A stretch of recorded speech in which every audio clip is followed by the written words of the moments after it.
pela gente, né? Não é pela gente, é pela graça de Deus, pelo poder do Espírito Santo. Abra a tua Bíblia lá em Isaías, capítulo 61, versículo 4. Eu vou ler aqui junto com o pessoal da mídia.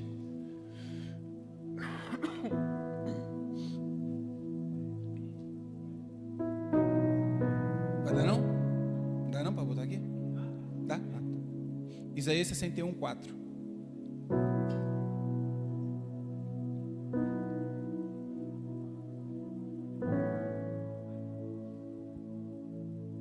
Não, vamos do 1 ao 4. O Espírito do Senhor Deus está sobre mim, porque o Senhor me ungiu para pregar boas novas aos mansos. Enviou-me a restaurar os contritos de coração, a proclamar liberdade aos cativos e a abertura de prisão aos presos, a pregoar o ano aceitável do Senhor e o dia da vingança do nosso Deus, a consolar todos os tristes e ordenar acerca dos tristes de Sião, que se lhes dê glória em vez de cinzas, óleo de gozo em vez de tristeza, vestes de louvor em vez de espírito angustiado, a fim de se chamarem árvores de justiça, plantação do Senhor, para que ele seja glorificado. E edificarão os lugares antigamente assolados e restaurarão os... volta lá. E restaurarão os anteriormente destruídos. Passa. E renovarão as cidades assoladas, destruídas de geração em geração.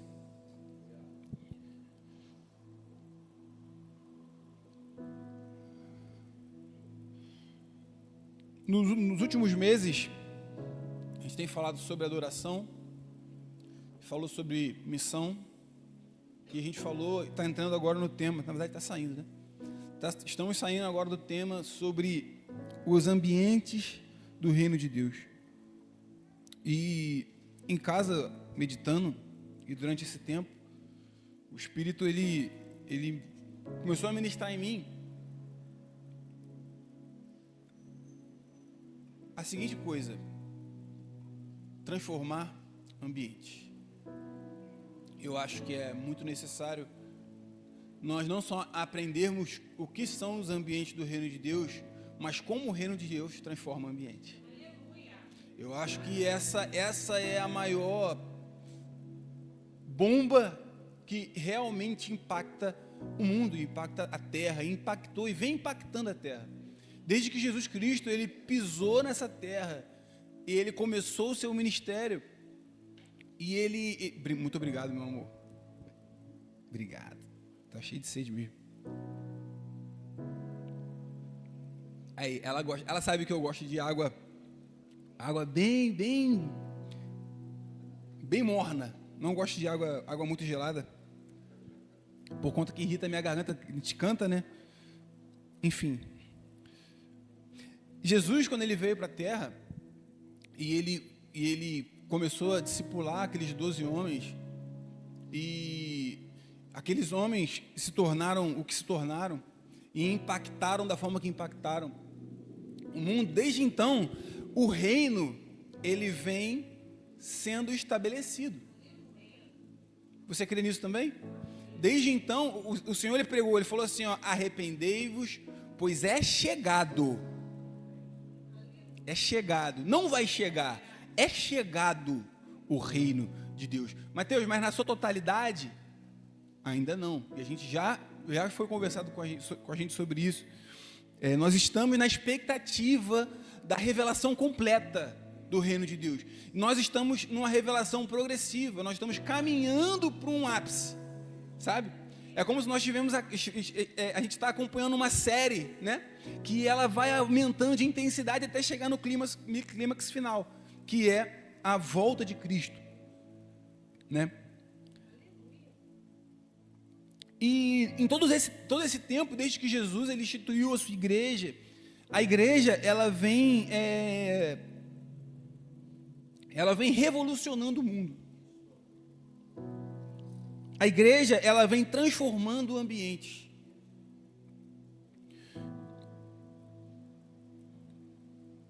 Deixa eu ver onde eu coloquei aqui. Aqui. A igreja, ela vem transformando ambientes, ela vem tocando e ela vem mudando as coisas. A gente sabe que a igreja, como instituição, como instituição, tá, gente? Não estou falando da Igreja Santa de Jesus, mas estou falando da instituição igreja. Desde que ela foi vinculada ali ao Império Romano, e todas aquelas atrocidades que foram cometidas, e aqueles erros, isso não pode ficar de fora, faz parte da nossa história. Foram erros grandes, tá entendendo? Que modificaram a história, e muitas vezes para pior. Só que nós não podemos esquecer também que a igreja, que aquilo que Jesus veio trazer, a missão de Jesus é a igreja. Repete comigo, a missão de Jesus é a igreja. Nós somos a missão de Jesus realizada, completa. Você sabia disso? Você olha para o seu irmão do seu lado, Jesus falou assim, ó, a Bíblia vai dizer que ele viu o fruto do seu penoso trabalho e se alegrou. Naquele momento na cruz, Jesus viu eu e você e ele ficou feliz. Nós somos fruto do penoso trabalho de Cristo. E tudo aquilo que a humanidade conquistou desde então, por meio da igreja, é fruto do penoso trabalho. Você sabia que uma das as maiores descobertas da história em ciência foram feitas por cristãos? Eu vou falar algumas coisas aqui, e eu preciso dar esse plano de fundo para a gente poder entender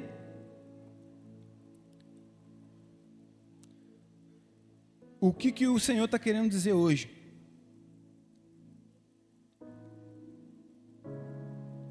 Deixa eu achar aqui.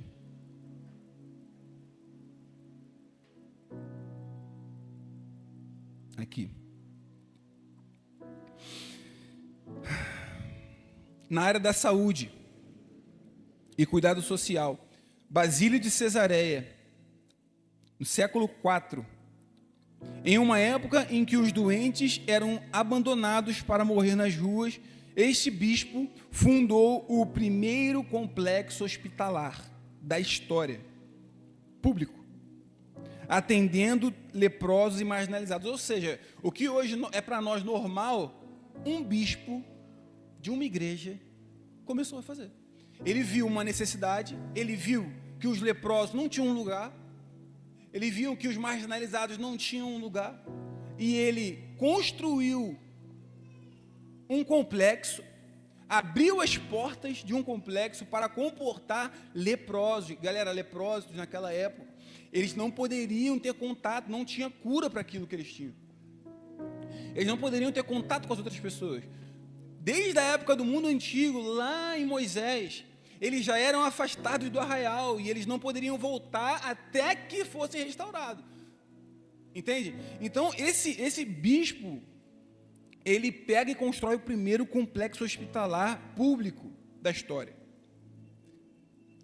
Florence Nightingale, a fundadora da enfermagem moderna, sentiu um chamado de Deus aos 16 anos para aliviar o sofrimento humano, revolucionando o cuidado com os feridos de guerra e a higiene hospitalar. Florence Nightingale foi a primeira enfermeira, como pode-se dizer. Henry Dunant, movido por fortes convicções cristãs de amor ao próximo, fundou a Cruz Vermelha Internacional, criando a base para o direito humanitário moderno.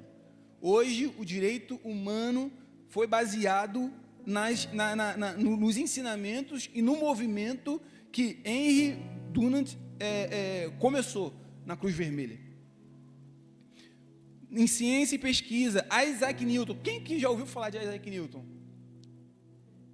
Isaac Newton, cristão. Um dos maiores cientistas da história, física e matemática. Escreveu mais teologia do que ciência. Olha só, ele via suas pesquisas matemáticas como uma descoberta de como Deus havia organizado o universo. O que movia ele era a vontade de entender como Deus tinha organizado tudo isso aqui.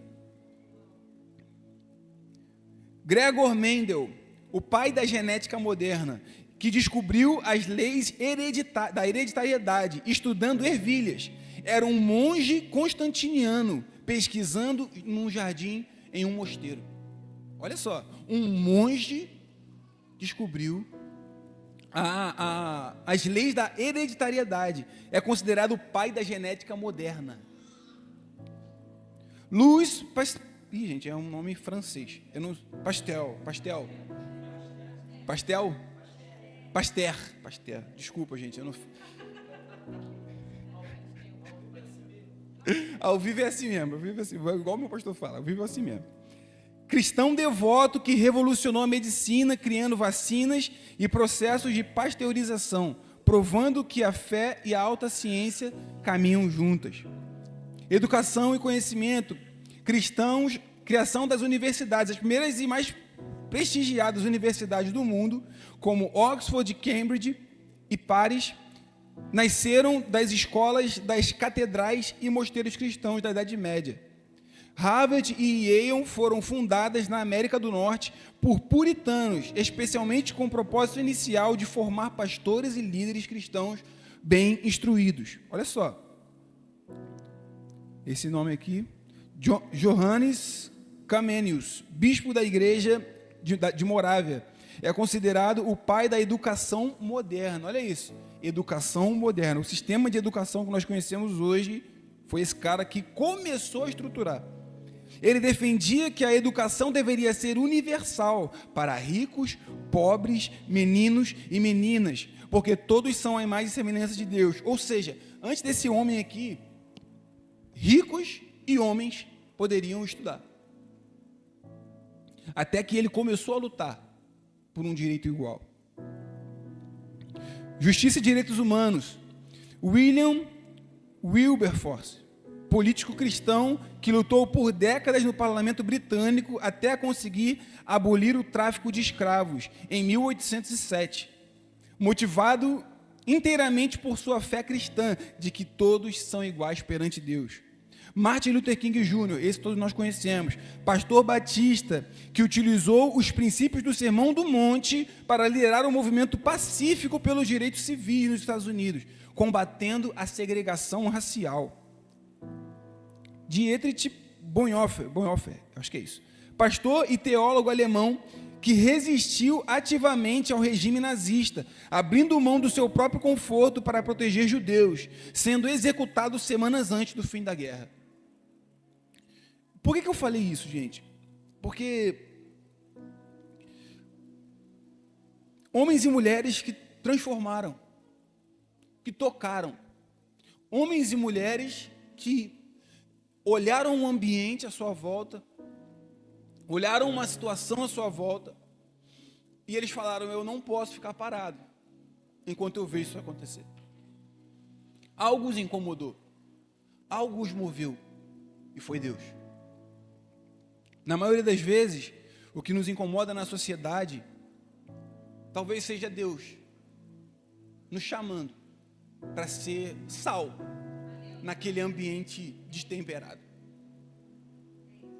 Muitas vezes o que nos incomoda na nossa casa, muitas vezes o que nos incomoda na nossa rua, no nosso bairro, no nosso município, é Deus. É Deus nos incomodando. É Deus nos movendo. Entende? É Deus nos movendo. E lendo essa mensagem, me veio a pergunta: nós somos termômetro ou nós somos um termostato? Todo mundo sabe o que é um termostato? Termostato é uma pecinha, é um mecanismo que muda a temperatura do ambiente. Entendeu? Muda a temperatura do ambiente. Se o ambiente está muito frio, se o ambiente está muito quente, para equilibrar. É a mesma coisa que o sal faz na comida. O sal, ele realça os temperos e deixa tudo bem equilibrado no nosso paladar. Por que termômetro? Porque o termômetro, ele só vai refletir a temperatura. O termômetro, ele vai te dizer, né, se está quente, ou vai te dizer se está frio. E ele não muda nada. O termômetro não muda nada. Por que eu estou dando essa analogia? Porque não adianta nós sermos termômetro. Porque para acusar que está frio, a gente sabe, né? Está frio, cara. O mundo está frio? Está frio. Mas eu não sou o termômetro. Entende? Nós não podemos... eu sei que muitas das vezes é desafiador demais. Parece maior. Porque eu tenho certeza que para essas pessoas aqui, naquele tempo, aquela necessidade em que eles olharam e eles sentiram um desejo de se mover, era muito maior do que eles. Vamos pensar na história recente aqui, Martin Luther King Jr.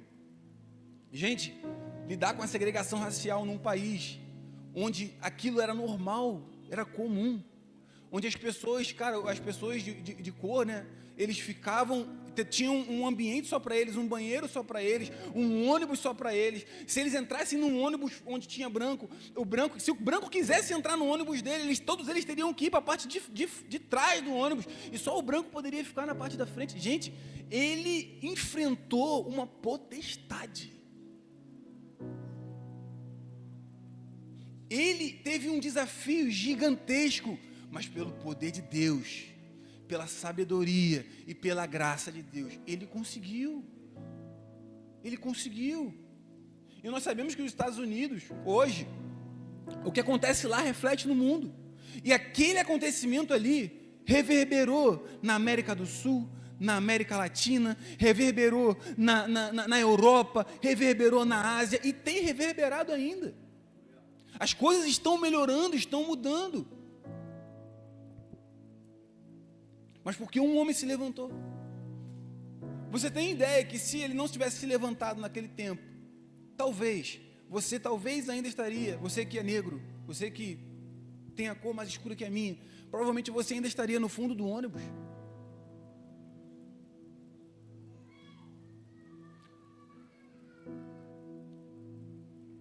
Se essa mulher que começou a revolucionar a enfermagem ali na guerra, com os feridos de guerra, como estaria hoje a enfermagem no mundo? Os grandes avanços foram feitos por cristãos como eu e você, comuns, cara. Gente comum, gente que ninguém conhecia, mas hoje se fala dos seus feitos. E por quê? Porque eles viram uma necessidade e eles não ficaram quietos. Não ficaram quietos.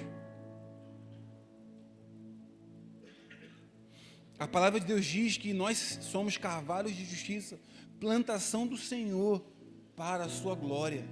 Esses homens glorificaram a Deus. Essas mulheres glorificaram a Deus.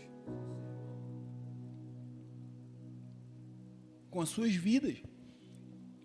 Muitos deles não viram a conclusão dos seus atos, não viram a dimensão do que aquilo que eles fizeram, começaram, se tornou.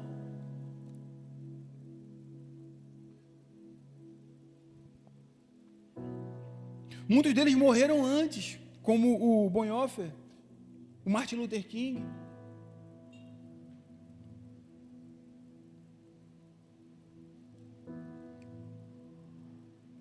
O Senhor nos chama para ser reconstrutores. Reconstrutores. Reconstrutores, querido. Nós não podemos olhar para a terra, para esse mundo, para a nossa rua, para a nossa família, o que for, com um olhar passivo. Se esses homens estivessem esperando Jesus voltar e não tivesse se movido com compaixão pelo perdido, com compaixão pelas pessoas, porque o que moveu esses homens e essas mulheres foi a compaixão. Foi a compaixão. De olhar uma dificuldade, de olhar um problema e se mover, por mais que aquilo fosse maior do que eles. Nós temos um exemplo, o Senhor deixou um livro, olha só, o Senhor deixou um livro com um exemplo prático de alguém que viu a necessidade, teve uma visão, olhou para um problema, teve a estratégia, e aí, bonitão, vai lá na vovó. Vai lá na vovó. Teve a... Pega ele para ele não.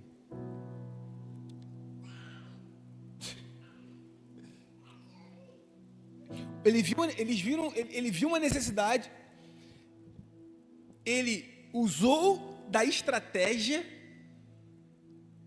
e ele teve disciplina. Isso me impactou demais. E nós estamos falando de Neemias. O modelo que Neemias usou para transformar o ambiente da sua cidade. A gente sabe que o contexto histórico ali era devastador. Israel estava completamente destruída, devastada. Os muros tinham sido derrubados, o templo tinha sido destruído, as ruínas estavam lá, ainda existiam algumas pessoas morando naquelas ruínas, vivendo naquela realidade. Só que Neemias, ele foi um dos que foram levados cativos. E lá no cativeiro, ele se tornou influente. Ele se tornou influente, ele se tornou um líder, né? A ponto de se tornar copeiro do rei. O copeiro do rei, ele era uma posição de prestígio. Não era uma posição de um escravo. Não era qualquer pessoa que poderia beber no copo que o rei bebe. Entendeu? Teria que ser uma pessoa de confiança, de extrema confiança, porque qualquer pessoa poderia, se fosse um escravo, poderia colocar um veneno mortal. Se fosse qualquer outra pessoa, poderia colocar um veneno mortal. Mas se fosse uma pessoa de confiança, em que o rei realmente conhecia, aí sim. Eu não iria confiar, se eu fosse um rei, né? O copo que eu bebo a uma pessoa que eu não confio, que poderia ser manipulada, que poderia ser... Então a gente começa a entender o caráter desse homem por meio de como aquele rei o tratava e o enxergava. Então Neemias era um homem de extrema confiança, extrema confiança. O rei nunca tinha visto Neemias daquela forma triste. Sempre que Neemias estava diante do rei, ele estava com um rosto radiante, alegre. E um dia fatídico, o rei olha para ele, enquanto ele serve o vinho, e ele vê o semblante dele caído. Ele vê escancarado no rosto daquele homem a tristeza e a decepção. Por quê? Porque a sua terra natal estava devastada. Devastada.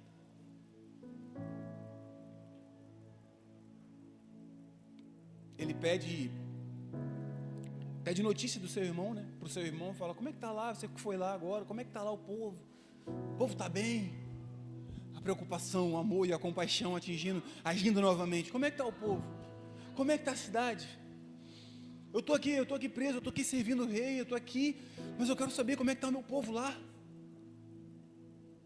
Ele se importava. E ele começou a orar. Outro princípio, ele começou a orar. E ele não se moveu de imediato. Ele começou a orar. Ele viu uma necessidade, ele viu um problema, aquele problema mexeu com ele. Aquela dor mexeu com ele. O que te incomoda na sociedade? O que me incomoda na sociedade? O que nos, sabe, nos tira o sono? O que te deixa irritado? Você olha para a sociedade e você vê muitas coisas ruins acontecendo. Você vê muitas disfuncionalidades. Muita coisa desequilibrada.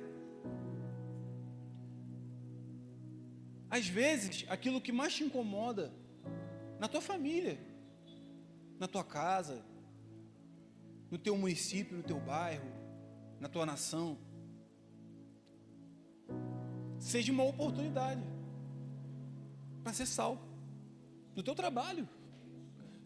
Às vezes no teu trabalho, cara, você tem uma coisa que às vezes é um ambiente, às vezes é um ambiente bagunçado, sujo, e você olha para aquilo todo dia e você fala, caramba, que negócio feio, cara, que negócio estranho, que negócio problemático. Será que tem como melhorar? Aí você se move. Neemias começou a orar, colocou diante do Senhor. E a Bíblia diz que ele vai orar por meses. Ele ora e chora por meses. Até que um dia o rei pegou o semblante dele. E ele viu a oportunidade de usar a sua influência, de usar a influência que ele tinha com o rei, as armas e as coisas que ele tinha naquele momento, para tentar fazer alguma coisa. O que você tem na sua mão, à sua disposição, para fazer alguma coisa a respeito? Nós temos as eleições vindo aí, você tem o seu voto para escolher alguém decente.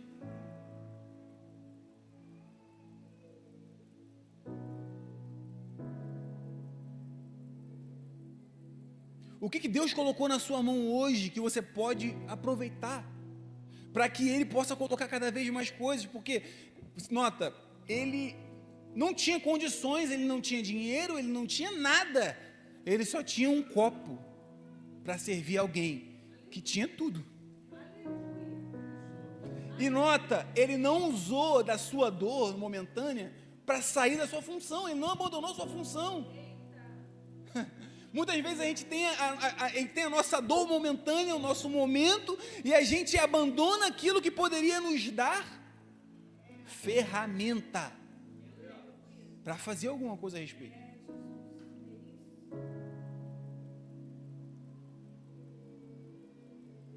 E ele pega e ele fala, Senhor, olha só, minha cidade está destruída, está arruinada, está tudo acabado. E o que você quer? O que você quer? Cara, sabe o que me deixa legal, feliz aqui, impactado? É que ele já tinha tudo aqui, ó. Ele já tinha tudo aqui. Ele só estava esperando a oportunidade certa. Só estava esperando a oportunidade certa. Ele sabia, ele já calculou que ele queria fazer. Ele calculou que ele não tinha como fazer, porque ele não tinha material, ele não tinha estrutura, ele não tinha nada. Mas ele tinha tudo aqui, ó. Eu preciso de madeira, eu preciso disso, eu preciso daquilo, eu preciso daquilo outro, eu preciso de gente comigo, eu preciso de cavalo, eu preciso de carroças, eu preciso de cartas para poder trazer, para poder passar por cada província, eu preciso de tanta coisa, Senhor. E ele começou a orar, Senhor, eu preciso disso, eu preciso disso, eu preciso disso. Aí o Senhor abriu a oportunidade. O que você precisa para ser sal onde você está? O que você precisa para não ser mais um termômetro, para ser um termostato? Querido, faz parte da missão de Deus. O Senhor nos chamou, foi para isso, não foi para oba-oba, para bater palma aqui na igreja, e é legal, é muito bom, mas não foi para isso que o Senhor te chamou. Olha para o seu irmão e pergunta assim, por que você está na terra? Fala para mim. Por que você não foi arrebatado? Seria muito bom, né? A gente pensa, não seria legal? Caramba, eu vim aqui, eu entreguei minha vida para Jesus, eu não tenho mais nada para fazer, né? Jesus poderia falar assim, ó, vem. Aí eu era arrebatado. Mas não, Jesus falou, não. Vai ficar aí, vai passar por um monte de problema, um monte de dificuldade, que eu não queria que você passasse, mas por quê? Porque eu não amo só você. Eu não amo só você.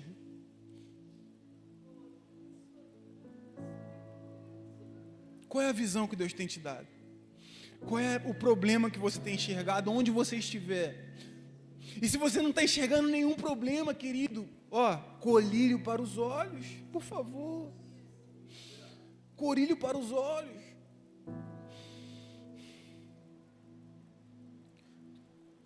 A palavra diz assim: não vos conformeis com esse mundo, mas transformai-vos pela renovação do vosso entendimento, para que experimenteis qual seja boa, agradável e perfeita vontade de Deus. O Senhor deseja transformar o nosso entendimento para mudar a nossa visão, para que ao ver um problema nós sejamos agentes de transformação, para estabelecer qual seja a boa, agradável e perfeita vontade de Deus para aquela coisa, para aquela situação, para aquele problema.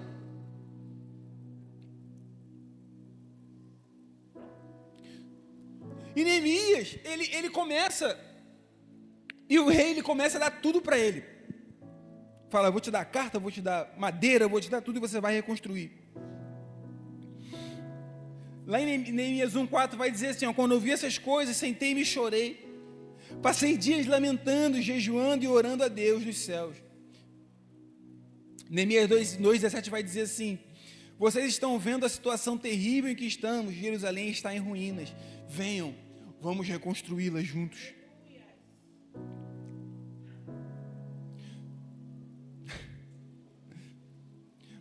A gente precisa parar de olhar para o nosso trabalho, para a nossa escola, para a nossa faculdade, para a nossa igreja, com um olhar desgostoso. Porque se te incomoda, o problema é seu. Sabia disso? Eu tenho uma frase que às vezes ela volta contra mim. A Karine usa contra mim direto. Você viu uma necessidade? Você supre. Aí eu falo para ela: Karine, tem umas roupas ali para poder dobrar. Você viu a necessidade? Você supre. Você viu a necessidade, querido? Você supre. Se ninguém viu e você viu, a responsabilidade é sua. Sabia disso? Está sabendo agora. Está sabendo agora.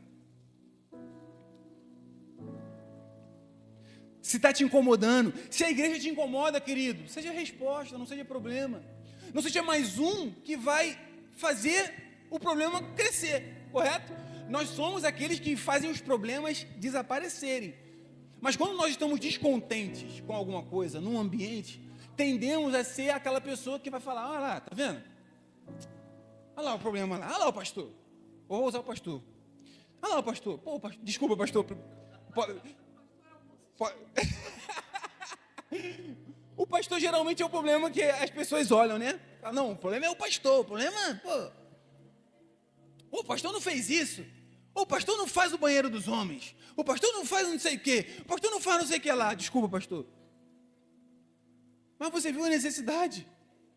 Seja a resposta.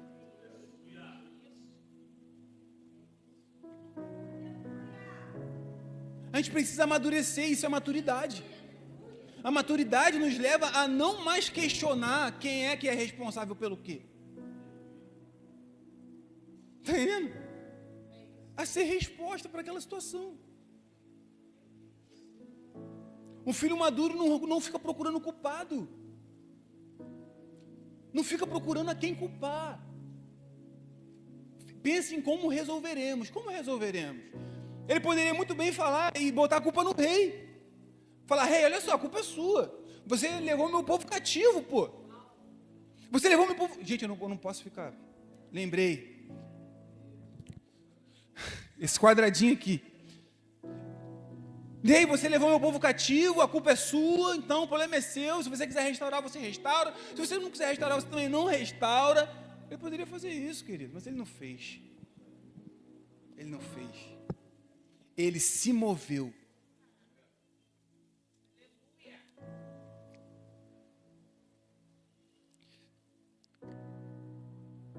Como que ele fez acontecer?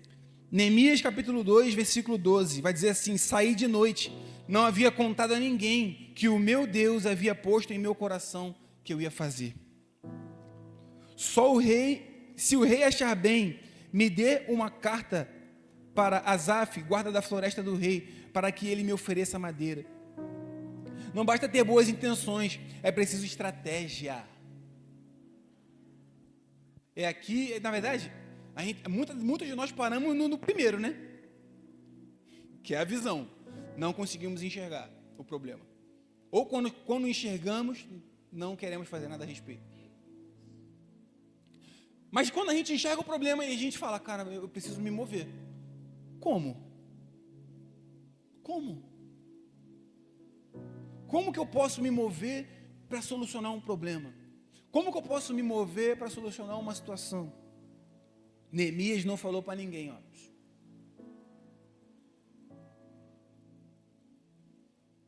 E ele esperou uma oportunidade. Como eu falei, ele tinha tudo planejado na cabeça dele.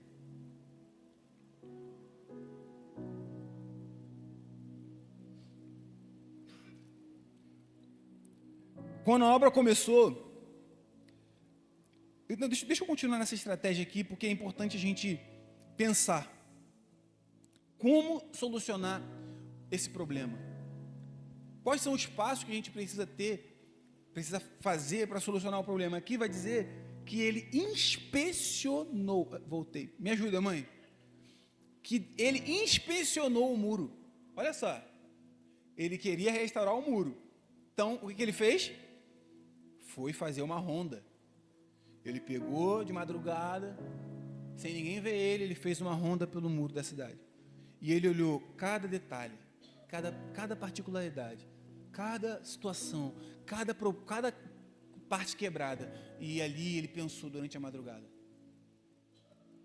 A gente precisa aprender a ser metódico. Ser metódico não é o ruim. O problema é ser só metódico.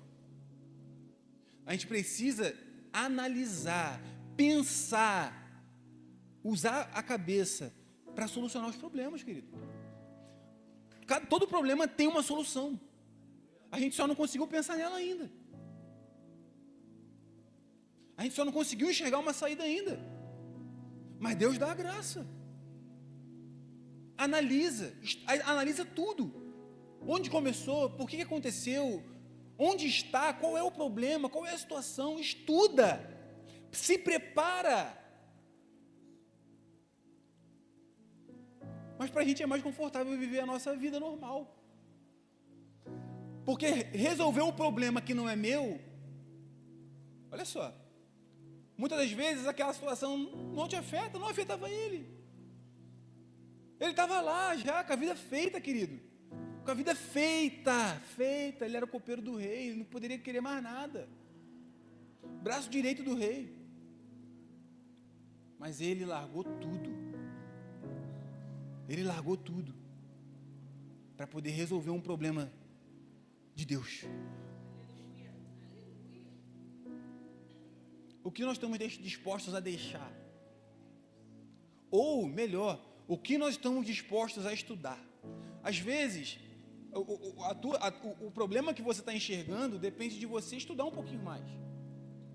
Terminar os estudos, fazer uma faculdade, fazer uma especialização.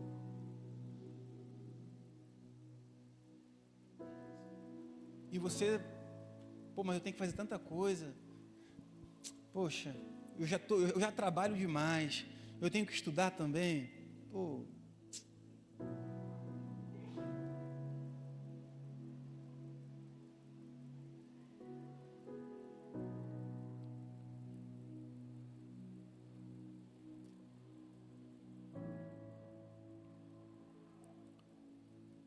Ele inspecionou tudo. Depois ele dividiu funções. Ele pensou como está o problema, ele pensou o que ele poderia fazer, quantas pessoas ele tinha à sua disposição, quanto material ele tinha à sua disposição, e ele começou, eu tenho isso, tenho aquilo outro, tenho tal pessoa, tenho tal família comigo aqui, então vamos lá, o que a gente pode fazer? Então fulano fica com isso, Bertrano fica com aquilo, ciclano fica com aquilo outro.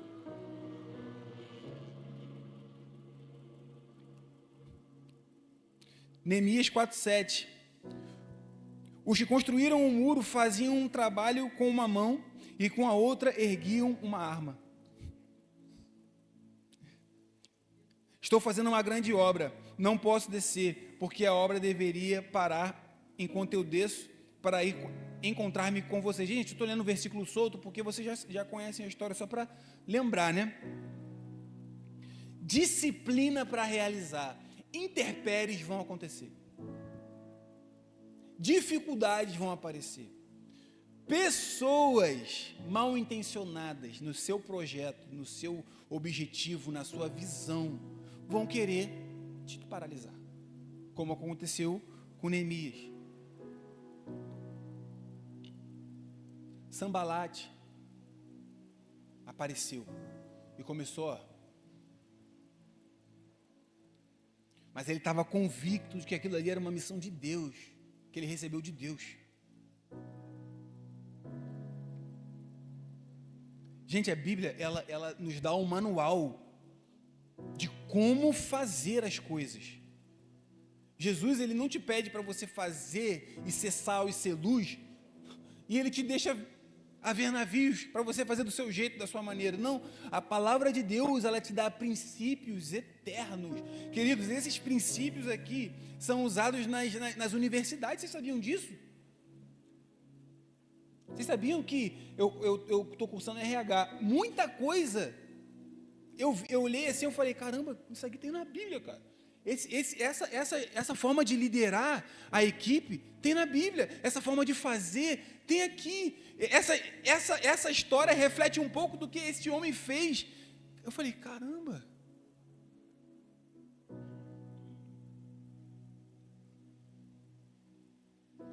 queridos,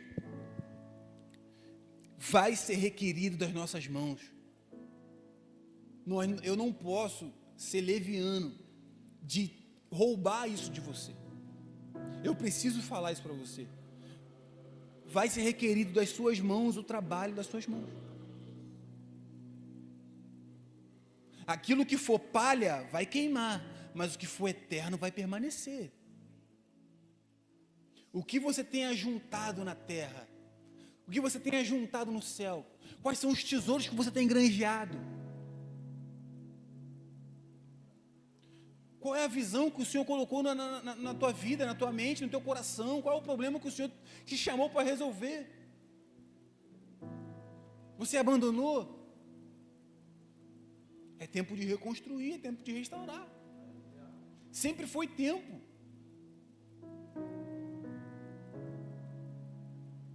Sempre foi tempo.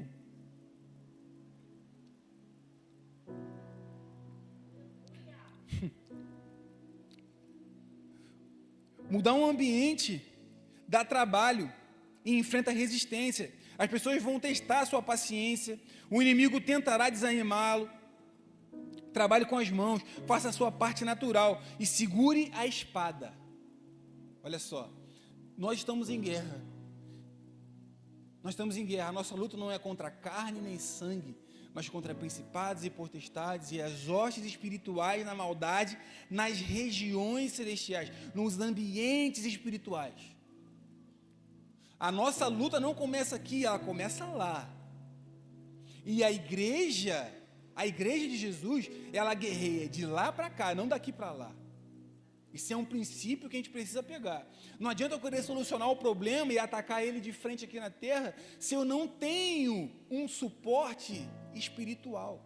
Se eu não tenho feito a minha parte no plano espiritual.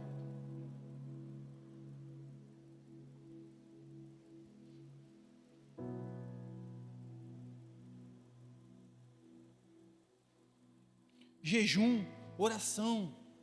Foi isso que ele fez, ele começou jejuando e orando, jejuando e orando, jejuando e orando.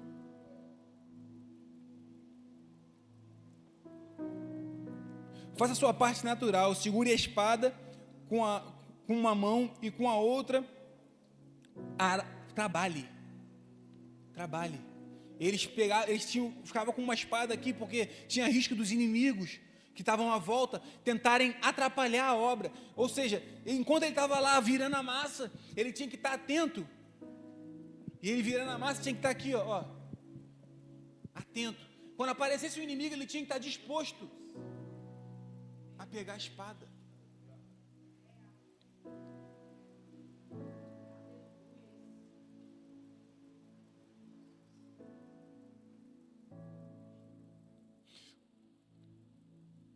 Por causa da visão, da estratégia, da disciplina, A Bíblia relata o resultado que Neemias teve. Lá em Neemias 6,15, o muro foi terminado em incríveis 52 dias. Gente, uma obra gigantesca, gigantesca. Foi terminada em tempo recorde.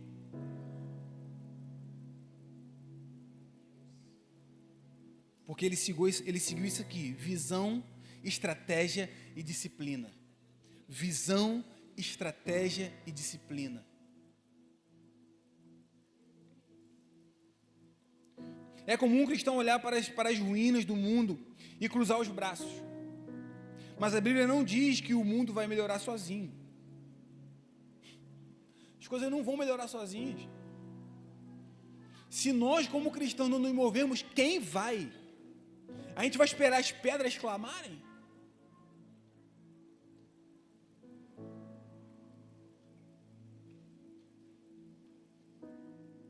A gente não pode ficar esperando Jesus voltar, querido, e sem fazer nada. A gente não pode ficar, porque a verdadeira esperança da grande vinda de Jesus não é uma esperança de eu sentar, cruzar os meus braços, e é isso. A esperança e a expectativa de Jesus voltar deveria, na verdade, acelerar a nossa vida. Porque o apóstolo Paulo e os apóstolos da igreja primitiva, eles tinham a expectativa que Jesus voltaria amanhã. Então eles trabalharam arduamente, incansavelmente, pregando o evangelho. O apóstolo Paulo rodou o mundo inteiro.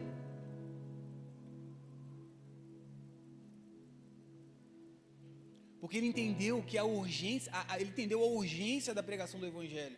Ele entendeu que o evangelho não poderia ficar só nele. Ele viu um problema, ele viu uma necessidade, ele viu algo que precisava ser feito e realizado, e ele falou: eu vou.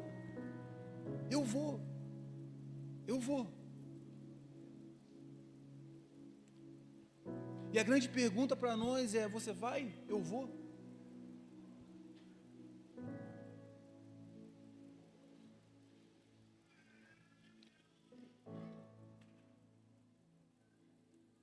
A palavra de Deus diz lá em Romanos 8,19: toda a criação aguarda com grande expectativa a manifestação dos filhos de Deus.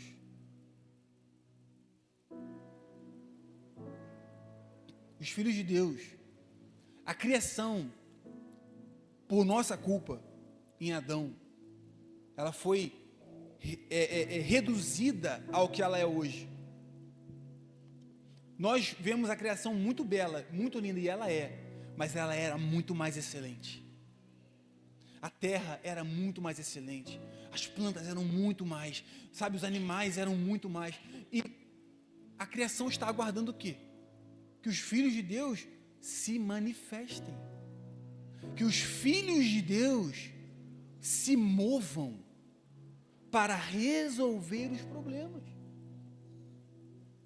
Nós somos restauradores de cidades, nós somos reparadores de muros. A palavra de Deus diz que nós somos como grandes carvalhos plantados. Onde o Senhor te plantou para ser sombra?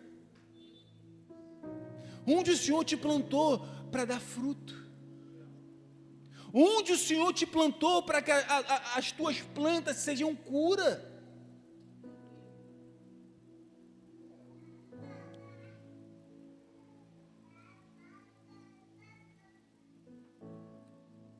Toda a criação aguarda com grande expectativa a manifestação dos filhos de Deus.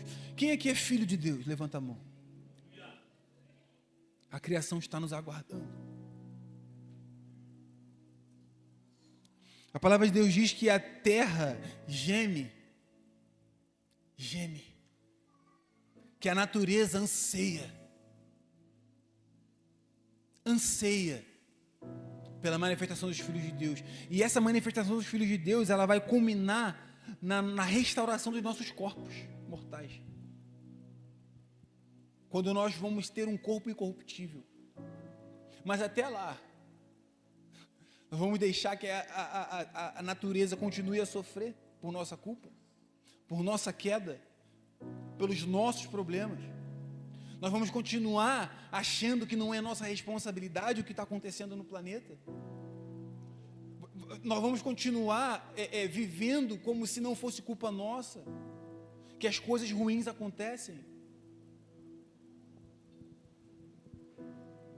Precisamos ser luz, precisamos ser sal.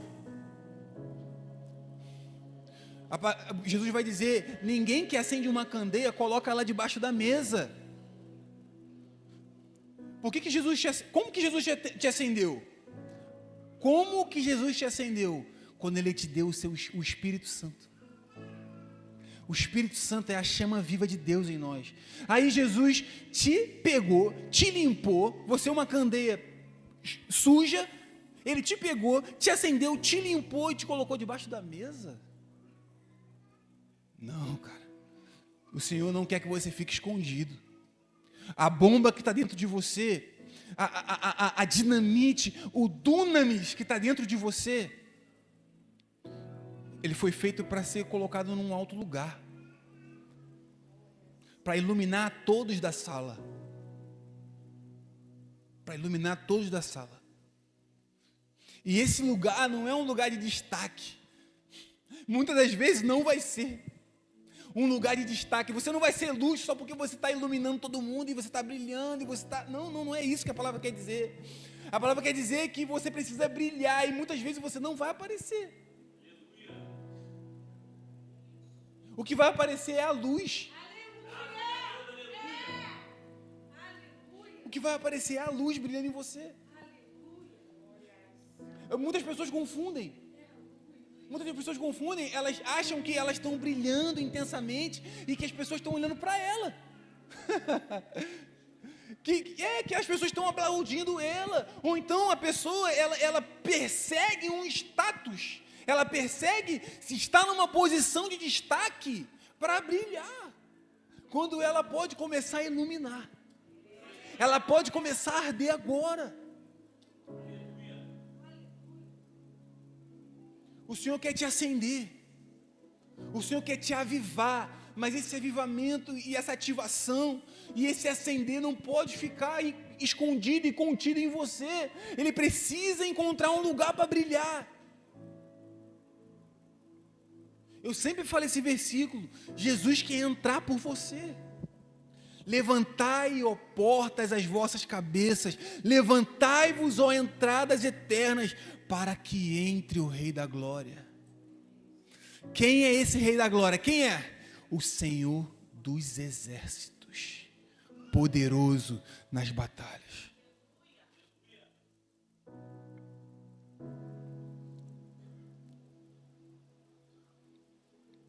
Toda a terra será cheia da glória de Deus. Aí eu te pergunto, eu te devolvo a pergunta: como que a terra vai ser cheia da glória de Deus? Se nós somos as portas pelo qual essa glória é manifesta. Como o teu trabalho vai ser impactado pela glória de Deus se você está com a porta fechada? Como que a tua casa vai ser impactado pela glória de Deus? Como que o teu comércio vai ser impactado pela glória de Deus? Como que os ambientes serão transformados por intermédio de você? Você precisa permitir, você precisa abrir, você precisa ter a visão, você precisa ter estratégia e disciplina para estabelecer o reino. Jesus tinha uma missão e Ele dividiu conosco. E dentro dessa missão de Deus, existe a minha e a tua missão. A minha e a tua missão. Cabe a nós entender e discernir em Cristo, qual é a nossa missão. Amém?